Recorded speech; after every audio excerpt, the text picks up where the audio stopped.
Il faut que tu prophétises encore sur un grand nombre de peuples et de nations et de langues et de rois.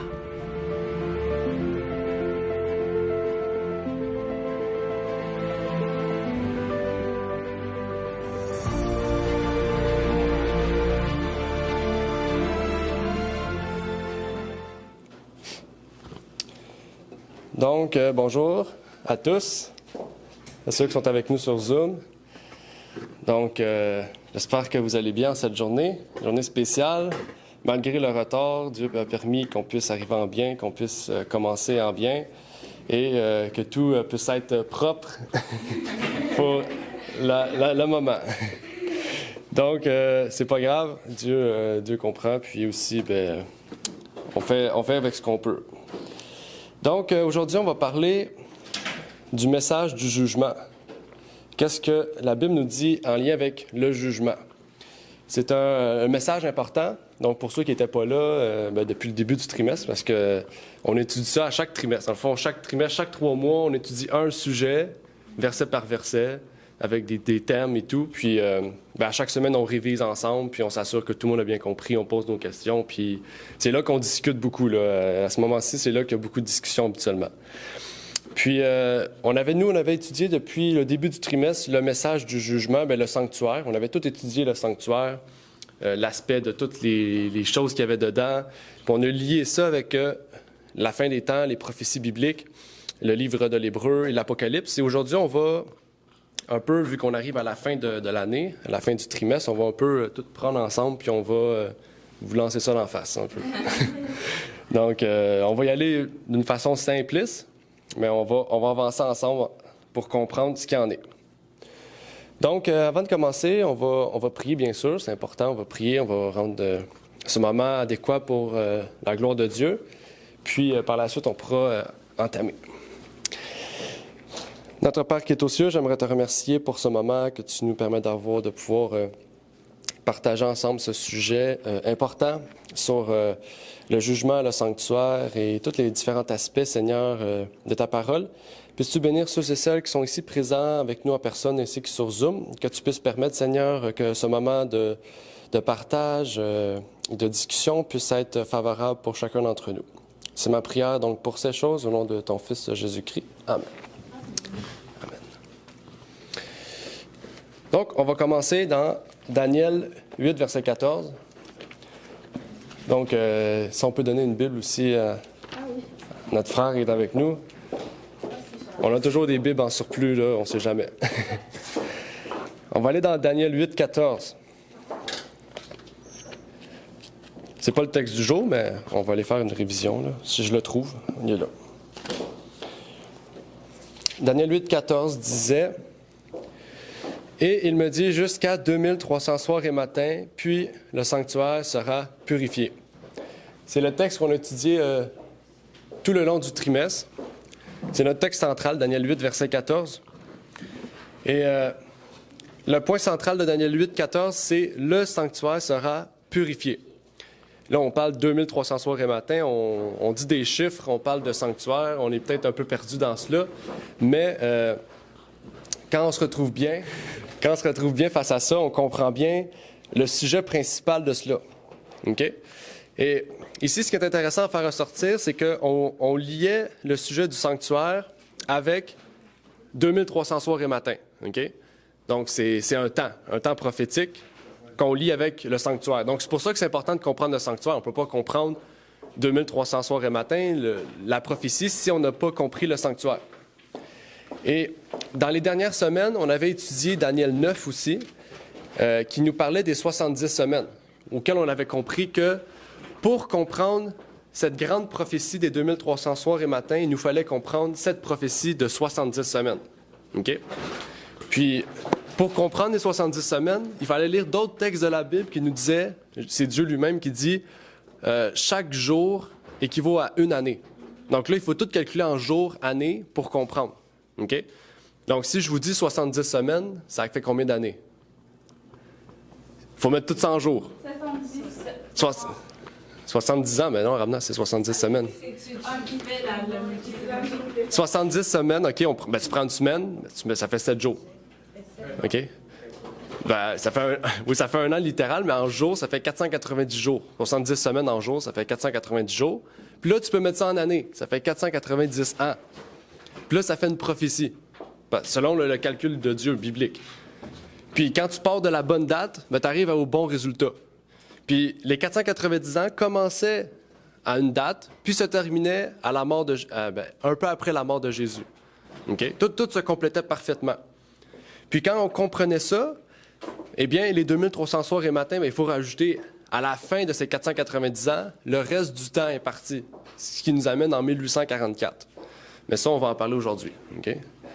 Parce que là, je vous dis des chiffres un peu, puis c'est comme, c'est quoi ça? Inquiétez-vous pas, on va aller doucement.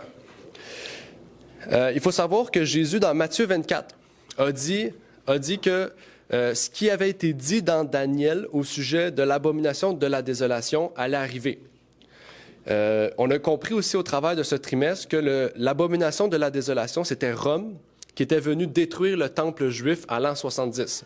Je ne sais pas si vous connaissez un peu l'histoire, mais les Romains, à l'an 70, sont arrivés à Jérusalem et ont dit, c'est soit que vous vous rendez, vous sortez, puis on détruit rien, ou soit que vous vous rendez pas, puis on détruit tout. Puis les Juifs ont dit, non, on sortira jamais, on va se révolter jusqu'à la fin. Donc les Romains, Titus, qui s'appelait, il a dit, OK, on tue tout le monde. Il a tué tout le monde, il a tout détruit la ville, puis il a détruit même le temple, puis il est parti. Puis jusqu'à ce jour, le temple n'est pas reconstruit. Okay? On voit les Juifs qui veulent le reconstruire pour faire le 3e temple, mais jusqu'à ce jour, ça n'a pas été le cas. Et ça nous menait à Hébreux 9, verset 24. Hébreux 9, verset 24 nous disait « Car Christ n'est point entré dans un sanctuaire fait de main d'homme, image du véritable, mais dans le ciel même, afin de comparaître maintenant pour nous devant la face de Dieu. » Donc, ici, Paul nous dit qu'il y avait un sanctuaire sur terre. Okay? Il a été détruit. Il a été détruit parce qu'il ne servait pas à rien. Parce que Jésus est entré dans un sanctuaire qui est au ciel, qui est encore mieux. C'est Dieu qui l'a fait lui-même. Puis ce sanctuaire-là, ça dit qu'il est dans ce sanctuaire-là pour comparaître devant la face de Dieu. Dans le fond, pour être notre avocat. Okay? Notre parakletos en grec, qui signifie notre consolateur. Il est devant Dieu pour nous consoler de tous nos fardeaux, de nos péchés, de nos problèmes. Comme aujourd'hui, on a eu des problèmes. On est là aujourd'hui, il est venu nous consoler de ces problèmes-là, puis nous dire, c'est pas grave, regardez, on est là, ça marche, on est réunis, on est assis, ça va bien. Les gens arrivent en retard, David est arrivé en retard, on n'est vraiment pas content. mais au moins, il est là. T'sais, on va être content parce que David est là, même s'il est arrivé un peu plus tard. On sait qu'il a fait du long chemin, on ne sait pas ce qui est arrivé sur la route. Peut-être qu'il a écrasé un écureuil, il était fâché, il s'est arrêté, il a dit... il a fait une prière, que Dieu bénisse sa famille, je ne sais pas. Mais au moins, il est arrivé en bien. Puis on rend gloire à Dieu, pas parce qu'il est arrivé en retard, mais parce qu'il est arrivé en bien, puis qu'il est là. Donc, on fait la même chose aujourd'hui, puis Jésus fait la même chose au ciel. En fait, à chaque fois qu'on va vers lui, puis qu'on demande pardon, ou qu'on lui dit « j'ai fait une erreur là » ou « j'ai manqué ici », mais il est devant Dieu, puis il dit « lui, efface son péché. Lui, efface ce qu'il a fait de mal. Je prends la faute sur moi. » Puis Dieu dit, OK, vu que tu es parfait, mais c'est correct, je pardonne cet enfant-là. Il est déclaré juste, OK? Et c'est comme ça que ça marche, en fait. Puis juste la façon dont je vous l'explique là, c'est un jugement, en fait. À chaque fois qu'on pêche, puis qu'on demande pardon, on est jugé devant Dieu, puis la loi de Dieu est parfaite. Il ne peut pas changer la loi, elle est parfaite. Nous, on est imparfaits, donc on est pécheurs automatiquement. Mais devant Jésus, vu que lui est parfait, c'est le meilleur avocat. C'est le meilleur avocat au monde, donc il nous défend tout le temps, puis il gagne tout le temps la cause devant Dieu. OK? Puis il ne fait pas de pot de vin aussi à Dieu pour gagner. Il est parfait, donc il a déjà la victoire. C'est juste nous qui devons aller vers lui pour demander pardon quand on a commis une erreur ou un acte qui nous semble peut-être mauvais à nous ou qu'on a blessé quelqu'un. Et vraiment, Dieu est bon pour nous pardonner. Il y avait aussi un moment, il y avait une fête dans la Bible. Dans la Bible, il y a 7 fêtes. Les Juifs pratiquaient 7 fêtes au cours de l'année. Eux, leur année commençait à peu près entre mars et avril. Nous, c'est en janvier, là, c'est dans 2 jours. Mais eux, c'était en mars-avril qu'ils commençaient. On appelait ça le mois de Nissan. C'était le premier mois de l'année juive. Okay? Il y avait une fête spécifique auquel, dans le sanctuaire, parce que toutes les fêtes étaient centralisées dans le sanctuaire. Tous les gens de tous les pays ben, ils étaient généralement ensemble, là, mais je veux dire, ceux qui étaient éloignés, les étrangers, venaient au temple, au sanctuaire, puis ils venaient faire les fêtes. Il y avait une fête particulière dans toute l'année, une fête qui était différente de toutes les autres fêtes. Est-ce que vous connaissez cette fête? Il y avait une fête différente, là. Je m'en allais donner d'autres éléments de réponse, mais je peux pas. Il y a une fête particulière dans l'année, là. C'est la grande fête, là. La fête des tabernacles. Ben, ça, c'est vrai, c'est la dernière, mais mettons, il y en a une différente de la fête des tabernacles, ouais.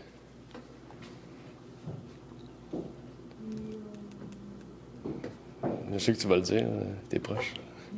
Oh, le Yom Kippour. Oui, c'est exactement. Merci, Claude. Exactement, Yom Kippour. Le Yom Kippour, ça, c'est le mot hébreu, mais ça veut dire la fête de l'expiation. C'est le jour des expiations. C'est un jour spécial. C'est tellement spécial que cette journée-là, il devait jeûner. Il ne pouvait pas manger. OK? Il ne mangeait pas pendant 24 heures. Même des fois, c'était 7 jours, des fois, il ne mangeait pas. C'était vraiment une fête sacrée. Il venait au temple, puis même le souverain sacrificateur, il avait un vêtement spécial de fête. Il mettait des vêtements spéciaux. Il y avait une mitre, puis tout le kit, là. Puis il y avait ici pas des grelots, mais des grelots, oui, comme des grelots avec une corde. Puis il entrait dans le lieu très saint. Le lieu très saint, si vous avez déjà vu Indiana Jones, puis là, ça dit Indiana Jones, c'est l'Arche de l'Alliance, là. Bon, ben c'est exactement ça. Il entrait dans ce lieu, ce que l'Arche de l'Alliance, puis il mettait des grelots ici pour faire du bruit, puis une corde. Comme ça, il ne pouvait pas pêcher. S'il pêchait, ben les grelots faisaient plus de bruit, ils ne bougeaient plus.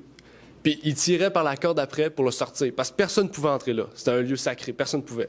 C'était la présence de Dieu directement. Il y avait la Shekinah, qui est une grande fumée, une nuée, qui montait jusqu'aux cieux, puis ça, c'était Dieu. C'était sa représentation, parce qu'on ne peut pas le voir. Puis dans cette fête-là, la première chose que le souverain faisait, c'était qu'il allait devant Dieu pour pardonner, pour purifier ses péchés. C'est pas pardonner, c'est effacer les péchés de lui et sa maison. Puis après, c'était celle de tout le peuple. C'était la seule fois dans toute l'année que ce jour était fait. Le lendemain, ça recommençait avec les sacrifices continuels. OK?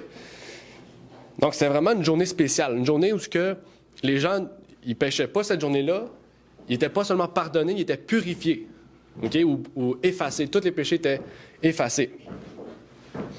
Et cette journée-là, ça marque l'entrée du Christ dans le sanctuaire, donc céleste. Le lieu réel.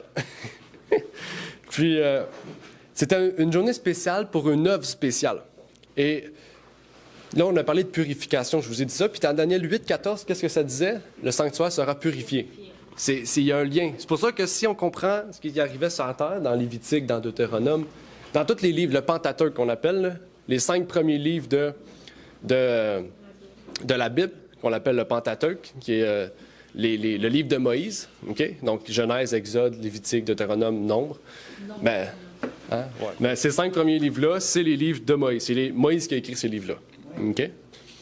Puis, c'était un moment spécial. Donc, là, je vous ai donné un élément de réponse, mais si vous vous rappelez, qu'est-ce qu'il y avait de spécial dans le lieu très saint? J'ai parlé vite, mais tantôt, on l'a dit. J'ai même cité un nom. Quoi? L'Arche de l'Alliance. Dans le lieu très saint. Bon, j'ai parlé d'Indiana Jones tantôt. C'est votre rappel, ça, de mémorisation. Puis, il y avait l'Arche de l'Alliance. OK? Puis, étrangement ou non, mais dans le livre de l'Apocalypse, Apocalypse 11, verset 19, on dit « Et le temple de Dieu s'ouvrit dans le ciel. » Donc là, il y a quelque chose qui s'ouvre dans le ciel.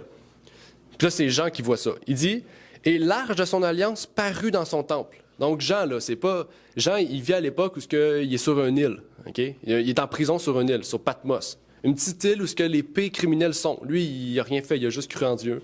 Puis il a parlé. Lui, il est en prison là. Puis il voit plein de visions. Il a reçu 7 visions, en fait. OK, Jean? Dans toute la Bible, il a reçu 7 visions. Dans le livre de l'Apocalypse, il a reçu 7 visions. Puis lui, il est tout seul là, puis il voit le temple de Dieu s'ouvrir, puis il voit l'arche de l'Alliance dans le ciel. Là, ça nous pose ça à réfléchir. Pourquoi Jean voit ça, tandis que le sanctuaire n'existe pas? Lui, il est rendu en Grèce, là. Il est loin, loin, loin. Il est sur une petite île proche de la Grèce, une Patmos. Il n'y a personne qui vit là. Vous pourrez aller voir sur Internet. C'est juste une petite prison où les pires criminels sont, ils ne peuvent pas s'enfuir. Puis lui, il voit ça, l'Arche de l'Alliance. Puis ça lui rappelle aussi, parce qu'il était juif, Jean, ça lui rappelle ce qui se passait là, mais pourquoi lui, il a sans mémoire? C'est quelque chose d'important. Tu sais, le livre de l'Apocalypse, on dit Apocalypse, c'est le livre de la fin. C'est révélation de la fin. Donc, pourquoi lui, il voit ça? C'est parce qu'il y a quelque chose pour nous à comprendre. Est-ce que vous savez c'est une autre question que j'ai rajoutée. Est-ce que vous savez qu'est-ce qu'il y avait dans l'Arche de l'Alliance? Dans la grosse chose avec les anges, les chérubins courbés qui sont cachés. Qu'est-ce qu'il y avait dans l'Arche de l'Alliance? L'étape de la loi de Dieu, exactement. Il y avait aussi le bâton de Moïse, OK? Puis il y avait la manne, un pot de manne dans une coupe d'or, OK? Qui représentait la délivrance d'Égypte du peuple d'Israël. Mais spécialement, il y avait les 10 commandements. Donc, si Jean voit l'Arche de l'Alliance, c'est qu'il voit l'importance, c'est qu'il y a une importance à comprendre la loi de Dieu. La loi de Dieu, c'est le code moral de la route céleste, on peut dire ça, OK? Puis, il n'est pas compliqué, il n'y en a pas... Nous, quand on roule dans la rue, il y a un stop, mais tu as un stop, il faut que tu regardes à gauche, à droite, il ne faut pas t'écraser un piéton. Il y a tellement de codes, OK, de la route, puis tu manges l'étiquette à chaque fois que tu t'en manques un. Mais Dieu, il y a 10 codes. Il est simple, Dieu, il nous a donné 10 codes de la route. OK? Il y en a 4 réservés à Dieu. Il y en a 4 envers Dieu, puis 6 envers notre prochain. Puis c'est pour ça que Jésus a dit respectez, honorez Dieu, puis honorez votre prochain. Ça, c'est le résumé des 10 paroles de Dieu. Et quand on respecte ça, quand on comprend ces choses, bien, tout comme Jean, quand on va regarder le ciel, on va voir que Dieu nous a laissé un héritage. Il nous a laissé quelque chose pour l'admirer, donc sa nature. On a sa nature. La Bible dit la nature parle mieux qu'un prédicateur. Parle mieux que moi. La nature révèle plus de choses que moi, ce que je vous dis là. Parce que vous regardez les arbres, vous regardez... Même le petit écureuil, j'ai regardé un écureuil dehors tantôt, je pensais qu'il voulait me tuer, je ne sais pas si c'est parce qu'on est à Montréal, mais au lieu de fuir contre moi, il venait sur moi. J'étais un peu plus, je levais les mains, je disais « OK, c'est correct ». Il venait vers moi. Là, j'étais curieux, je dis « C'est rare, tu sais, un écureuil qui vient vers moi, je dis parce qu'il doit être nourri ou quelque chose ». Puis il se met sur 2 pattes, puis il est de même. Et je dis « Qu'est-ce qu'il veut? Il veut se battre, je sais pas ». Mais tu sais, ça m'a rendu curieux, tu sais, à vouloir... apprendre sur lui, tu sais. Puis je me dis, ça, c'est le fruit, tu sais, du hasard. Je trouvais ça bizarre, tu sais, que l'écureuil se met sur 2 pattes, il me regarde, puis il regarde en arrière de moi. Tu sais, il a l'air, tu sais, il est intelligent, là. OK? Puis il sait que, ben, je suis un humain, tu sais. Il a regardé comme si, t'as-tu de la nourriture à me donner, je vais emmener plus proche, tu sais. Mais juste ça, pour moi, ça rend vraiment un témoignage grand de la puissance de Dieu, de ce que Dieu a fait. Dans ce petit animal, là, il est gros comme ça, là, il y a tellement de choses à apprendre qu'en fait, on a toujours à apprendre de Dieu. Et Jean voit ça, il voit l'arche, puis il nous révèle quelque chose d'important. Il nous montre quelque chose d'important ici à comprendre.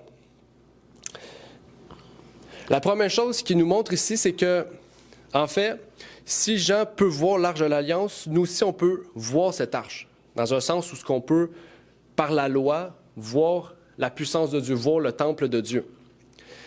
Dieu, depuis 1844, a ouvert une porte. Dans Apocalypse 3, versets 7 et 8, on nous dit « Écris aussi à l'ange de l'église de Philadelphie. Voici ce que dit le Saint, le véritable, celui qui a la clé de David, qui ouvre et personne ne ferme, et qui ferme et personne n'ouvre. Je connais tes œuvres. Voici, j'ai ouvert une porte devant toi, et personne ne peut la fermer. » On va arrêter ici. Première chose, Philadelphie. Est-ce que vous savez ce que signifie Philadelphie? OK?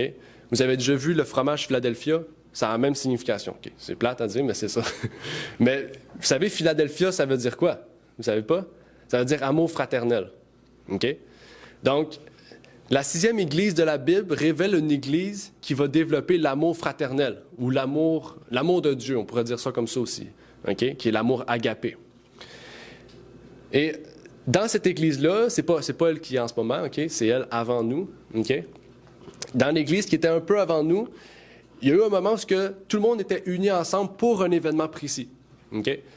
Là, il faut connaître un peu l'histoire, mais à travers l'histoire, on voit que dans les années 1840, mettons 1832 à 1844, il y a eu toutes les églises dans le monde entier, tout un mouvement qui s'est levé pour attendre le retour de Jésus. Les gens ont vendu toutes leurs maisons, leurs biens, ils ont tout donné aux pauvres, ils ont tout donné à leurs prochains, Ils ont tout vendu pour attendre le retour de Jésus.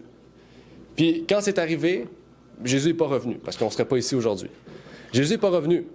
Puis la plupart des gens ont dit, OK, ben là, on a tout vendu, on est pauvres. On n'a plus rien, on n'a plus d'argent, plus de travail, plus rien, on a tout vendu. On fait quoi? Il y en a beaucoup qui ont abandonné la foi, qui sont retournés dans le monde. Il y en a quelques-uns qui ont retourné dans leur église. Mais il y a juste 50 personnes qui sont restées et ont dit, non, il y a quelque chose qui ne marche pas. C'est soit qu'on s'est trompé dans la compréhension de la prophétie de Daniel 8, 14, qu'on a lu, soit qu'on n'a pas associé le bon événement historique à cette prophétie. Donc, ils ont tout réétudié. Parce qu'il faut savoir que même ceux qui étaient contre eux, qui disaient que non, Jésus ne revient pas, il ne revient pas bientôt, ils disaient que leur calcul était vrai. Tout le monde, tous les grands pasteurs de l'époque, tous les grands historiens de l'époque disaient que leur calcul était vrai et que tout était vrai et tout, mais que l'événement était pas, il y avait quelque chose qui ne marchait pas. Eux, ils n'ont pas écouté, ils ont dit non, Jésus revient. Puis en réétudiant, ils se sont dit, ouais, mais dans Daniel 8, 14, il parle du sanctuaire, il faut comprendre ça. Là, ils ont cherché à comprendre ça, puis là, ils ont vu qu'ils n'ont pas assimilé le bon événement avec cette date-là. Puis, ça a donné, en fait, à l'Église à laquelle on est aujourd'hui, en fait. OK? Donc, l'Église adventiste historique. Et c'est pour ça ici que dans Apocalypse 3, versets 7 et 8, quand Jésus dit « J'ai ouvert une porte devant toi et personne ne peut la fermer », mais en fait, Jésus a ouvert la porte du lieu très saint, où ce que l'arche est. Puis comme Jean, on peut contempler l'arche de l'Alliance, on peut contempler la loi de Dieu, parce qu'on arrive à la fin des temps où en fait, on doit se préparer à recevoir Jésus. On le reçoit aujourd'hui. Mon invitation, c'est qu'on le reçoit dans notre cœur, qu'on puisse recevoir Jésus dans notre cœur, mais qu'on puisse le recevoir parce qu'il va venir physiquement. Okay? Il vient pas sur terre, mais il vient nous chercher. Nous, on va aller vers lui. Et il vient chercher un peuple qui veut le voir déjà, qui veut être avec lui. Puis ça sera ma méditation de tout à l'heure, de tantôt. Mais Jésus, il parle souvent du mariage. Il dit, je veux marier mon épouse. Je veux aller marier l'Église. Okay? Donc, chacun d'entre nous, on peut être la fiancée de Jésus pour le grand mariage. Donc, j'espère que c'est ce que vous voudrez, que vous mariez avec Jésus, puis prendre le repas de noces. Jésus, dans Apocalypse 19, dit « Je vous attends pour le grand repas de noces ». Puis, avant de laisser ses disciples, Jésus a dit « La prochaine fois qu'on va prendre du pain et du jus de raisin ensemble, ça sera au ciel ». Donc, Jésus nous attend, là. Il prépare la grande table, là. Il prend son temps, il met un peu de jus de raisin, un peu de pain pour chaque personne. Il met des noms, chaque personne va être assis. On ne sait pas, peut-être que vous allez être assis de Moïse, on ne sait pas. Peut-être assis à côté de Paul, Martin Luther, je ne sais pas. Puis là, vous allez vous retrouver, t'es qui, toi? Ah, ben, je suis Paul.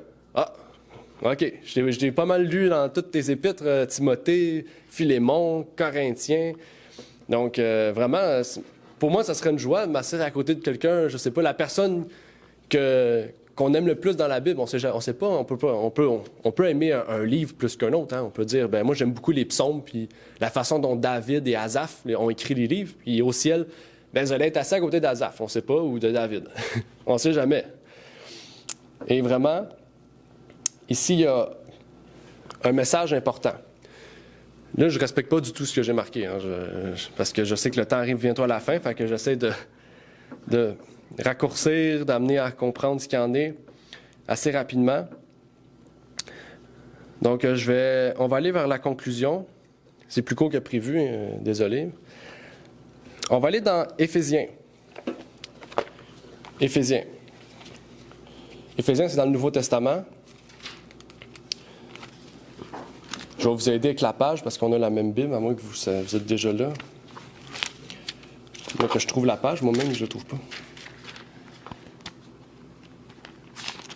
Éphésiens 1, versets 9 et 10. C'est la page 255 dans le Nouveau Testament. Éphésiens 1, versets 9 et 10, à la page 255 du Nouveau Testament. Ça dit « Nous ayant fait connaître le mystère de sa volonté selon le dessein bienveillant qu'il avait auparavant résolu en lui-même, que dans la dispensation de l'accomplissement des temps, il puisse réunir ensemble en un toutes choses en Christ, tant celles qui sont dans le ciel que qui sont sur la terre en lui-même. » Ici, intéressant, il parle du mystère. Quand on parle de mystère, c'est mystérieux. On ne sait pas trop c'est quoi. Le but, c'est de comprendre, nécessairement. Ça dit, nous ayant fait connaître le mystère de sa volonté. Donc, il y a quelque chose que Dieu ne nous avait pas permis de comprendre auparavant, qui nous permet de comprendre maintenant. Mais c'est quoi? C'est quoi le mystère? Ça dit le mystère de sa volonté. C'est quoi le mystère de sa volonté? Est-ce que vous savez c'est quoi le mystère? Qu'est-ce que Dieu a prévu? C'est quoi la volonté de Dieu pour nous? C'est quoi ce mystère-là? Une bonne question. Il veut tout nous sauver. Oui, il veut tout nous sauver. Exactement. Ça dit dans le verset 10. Le mystère, il est dans le verset 10. Qu'est-ce que Réal a dit? C'est exactement ça. Ça dit que dans la dispensation de l'accomplissement des temps prophétiques, ils puissent réunir ensemble en un, toutes choses en Christ, qui sont où? Dans le ciel et sur la terre. Donc, comme Réal a dit, Jésus, le but, c'est de réunir les choses célestes, les anges, les êtres qui sont déjà là. Il y a Moïse, Élie, les 24 vieillards qui sont déjà là. Dieu. Puis il veut nous réunir toutes les personnes sur terre, ensemble. C'est ça qu'il veut. Il veut une unité. Mais en fait, comment il peut unir deux choses s'ils sont vraiment dissociés dans le sens que le ciel est parfait et la terre est imparfaite? Il doit avoir une purification. Il doit avoir un nettoyage. Ça ne veut pas dire que Dieu va exterminer chacun d'individu maintenant, mais il va arriver un temps où il y a un jugement, il va arriver un temps où Jésus revient, puis il va y avoir une séparation. La Bible dit le blé et l'ivraie. Il va y avoir une séparation.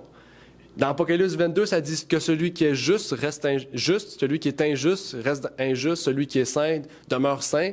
Donc, il y aura vraiment une séparation auquel, marqué, on va voir, les méchants qui étaient déjà méchants, s'ils continuent dans leur voie, ils vont être encore plus méchants. Puis ceux qui veulent être justes, ils vont continuer à être justes pour être de plus en plus justes. Et il va arriver un état auquel ça va être tellement grand, la séparation, qu'on va voir ceux qui sont de Dieu, puis ceux qui sont de Satan, de l'ennemi. OK? Et le travail, il commence toujours de l'intérieur. C'est de l'intérieur qu'on change. Jésus dit, changez votre cœur de votre cœur de pierre à un cœur de chair. Donc, il veut transformer notre cœur de pierre, notre cœur qui est dur, là, qui est méchant, qui veut juste penser à nous, puis qui est renfermé sous nous-mêmes. Il veut nous le briser, nous donner un autre cœur, puis nous dire, au lieu de penser à toi, pense aux autres. Si tu penses aux autres, tu vas pouvoir penser à toi en même temps. Parce qu'en regardant les autres, tu vas dire, lui, il n'y a pas de maison, il n'y a pas d'argent, il n'y a pas d'auto. Moi, j'ai un auto, j'ai la vie, j'ai la santé, j'ai tout ça. Puis, lui, il n'y a rien. Qu'est-ce qu'on fait dans ce cas-là? On va aider cette personne-là à avoir la même chose qu'on a. On va aider cette personne-là avec les choses qu'on a aussi. Si on a de la nourriture, on va partager avec notre prochain. En fait, notre travail, c'est de faire le travail du bon samaritain, en fait. Quand on voit quelqu'un par terre, peu importe ce qu'il a, hein, ça peut être juste le fait de l'emmener à l'hôpital, c'est aider une personne. Hein. On le voit sur le bord de la rue avec des gros sacs, puis ça arrive souvent, on voit des personnes marcher avec des gros sacs, puis on voit qu'il y a de la misère, là, il ne va pas se rendre chez eux. Qu'est-ce qu'on fait? On se met sur le côté, on dit « Est-ce que tu as besoin d'aide? » Si elle dit non, c'est pas ton problème, tu as fait ta part, tu as demandé à la personne. Et c'est dans des actes comme ça qu'on peut comprendre le mystère de Dieu, qui est sa volonté.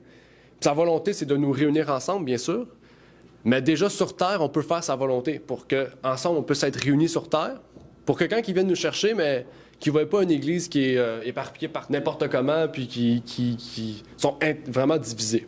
Il veut une Église unie, il veut une Église ensemble. Il veut une Église qui puisse avancer ensemble, grandir ensemble, pour qu'elle puisse être prête à recevoir Jésus-Christ.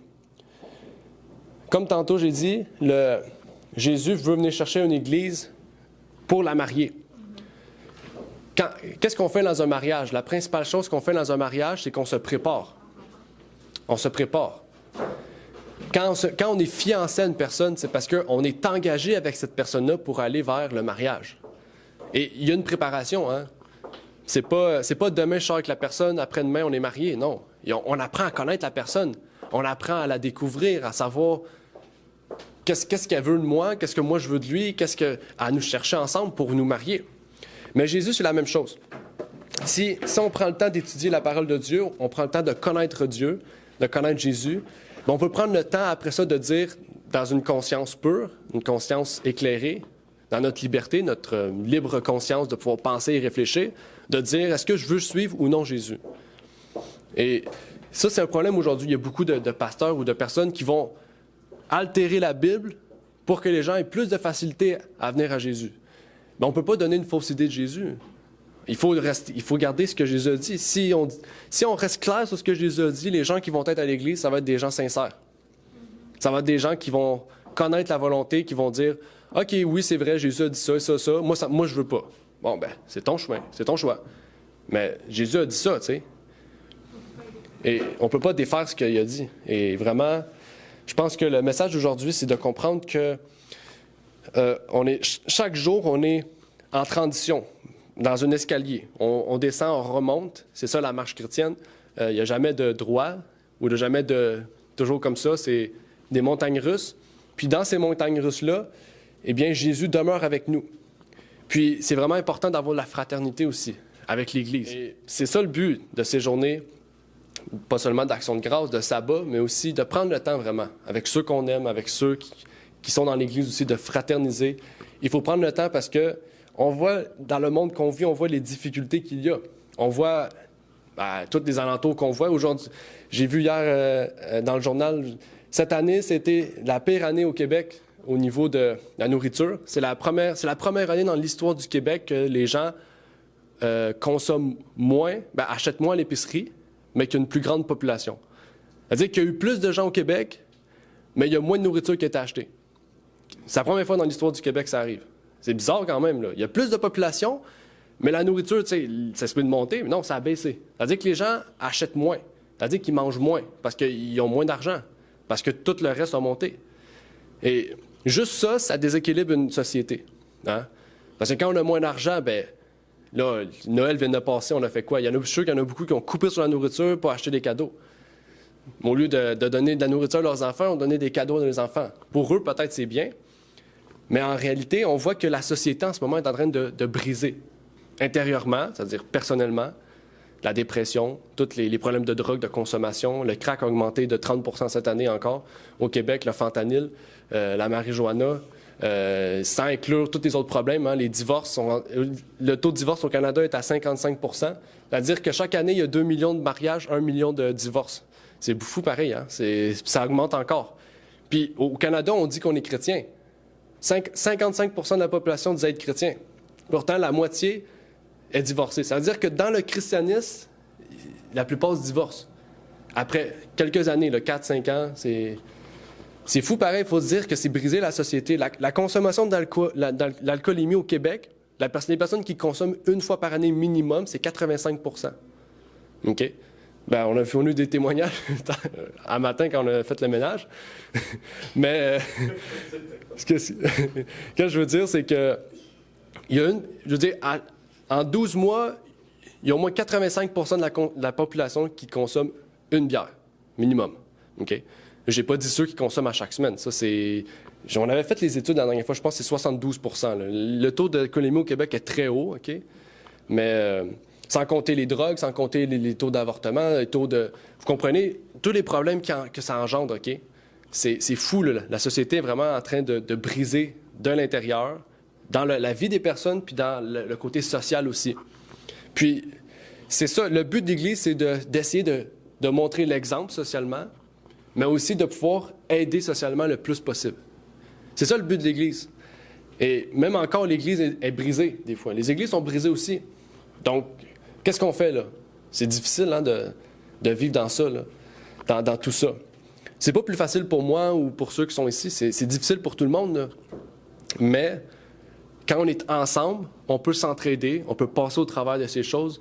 On peut s'appeler, moi je vais pas bien, j'ai besoin de prière, j'ai telle chose que j'ai besoin, mes enfants ne peuvent plus s'habiller. OK, on va parler avec l'Église, on va s'arranger pour t'aider.